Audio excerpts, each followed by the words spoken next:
Hali, én vagyok Barbie. Én pedig Dorina. És ez itt a Kutyabolondok stúdiója! Igaz, hogy nem csak kutyákról lesz szó. De másról is lesz szó. Bőven. Igen. Nem mondjuk el a részleteket. A részletekbe nem megyünk be, mert hülyeség. Mint már mondtam, én Dorina vagyok. Én pedig Barbie. Ja. Rövidítve a szót, ez itt egy üdvözlő videó.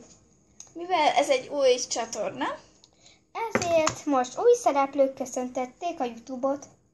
ja. És ez a szemüveg itt, Ez itt piros, keretes szemüveg, amiben nincsen lencse.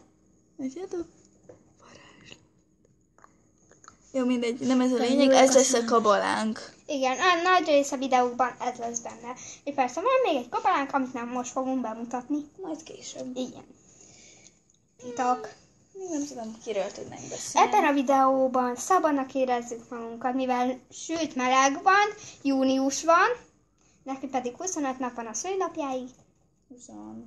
Június 25-én Most nem, hogy 25? Június 26-án születtem. Emlékezz!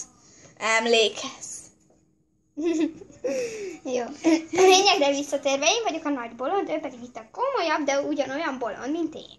Nem annyira, persze. De nekem dicsérettel érint, hogy én engem hülyére ki. Barinők vagyunk, nem tesók. Igen, nehogy félreértsétek, egyesek. De el tudnám képzelni, ő tesómnak tökre jó lenne. Au!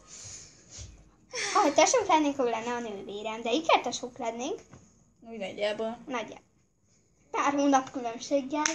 Jó, pár hónap 6 különbséggel. hónap különbséggel. Ja. Én pont év közepén születtem, én meg pont év végén. Év végén? Igen, év végén. Jó. Igen, évvégén. Jó, Anna. Na, rövidítve még a kis tömörítve a szavakat, az üdvözlő videóban ennyi volt. Reméljük tetszett, ha tetszett. De Próbáltuk nem elhűlni az egészet, pedig már hatodjára próbáljuk újra.